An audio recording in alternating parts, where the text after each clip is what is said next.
उसने पेड़ की छाल काटी और धीरे धीरे हाथ की हथेली को उसके करीब ले गया और मुंह से मंत्र बोलता रहा। अचानक एक ऊर्जा ने कई मील की दूरी के लोगों का खून खींच लिया। समारोह के समाप्त होते ही रक्त रानी ने आखिरकार अपनी शक्ति वापस पा ली। लेकिन रक्त रानी को सिर्फ 1500 से अधिक वर्षों तक सील किया गया था। वह उन्हें इतनी आसानी से कैसे माफ कर सकती थी। बस हाथ उठाया और पीछे खड़ी 2 चुड़ैलों को सूखी लाशों में बदल दिया। जैसे ही रक्त रानी ने ताज लिया, अचानक एक गोली चल गई। अभी जो डरावने काले जीव थे, उन्होंने देखा कि नर्क बालक आ गया है तो वे डरकर भाग गए। यह भी बहुत नहीं, वो भरोसेमंद है।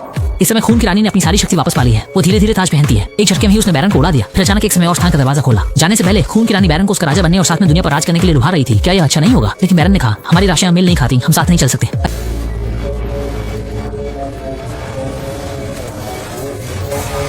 इस समय टीम के अन्य सदस्य भी आ गए।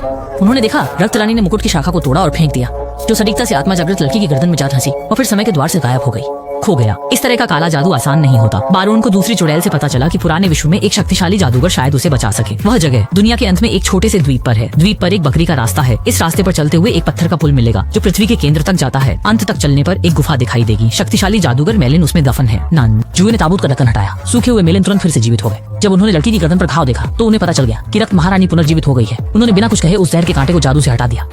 लेकिन अगले ही पल मेलिन ने जादू से अपने सहयोगी और लड़की को बेहोश कर दिया, क्योंकि अगला रहस्य केवल वे दोनों ही जान सकते थे। मेलिन ने जादू से बारोन को उनके परिवार का इतिहास दिखाया। असल में उनकी माँ आर्थर राजा की वंशज थी। एक बार गलती से उसे नर्क के शैतान ने अगवा कर लिया और उसके लिए एक लड़के को जन्म दिया, और यह बच्चा ही नर्क का बारोन था। यानी बारोन सिर्फ नर्क के शैतान का बच्चा नहीं था, बल्कि आर्थर राजा का वंशज भी था। ये कहते हुए मेलिन ने जमीन पर मंत्र बनाए और मृतकों की तलवार का आह्वान किया, जो कि रक्त रानी को नष्ट करने का एकमात्र उपाय था। एक मौका।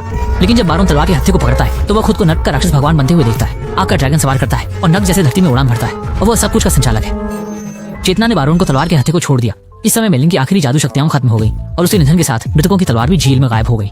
इसी बीच बिना किसी विरोध के खून की रानी पहले ही सड़क पर आ चुकी थी और बेरोक-टोक काला जादू प्लेग फैला रही थी। बारन को नियंत्रित करने के लिए वह अलौकिक घटना अनुसंधान ब्यूरो पहुंची और बारन के पिता को पकड़ लिया।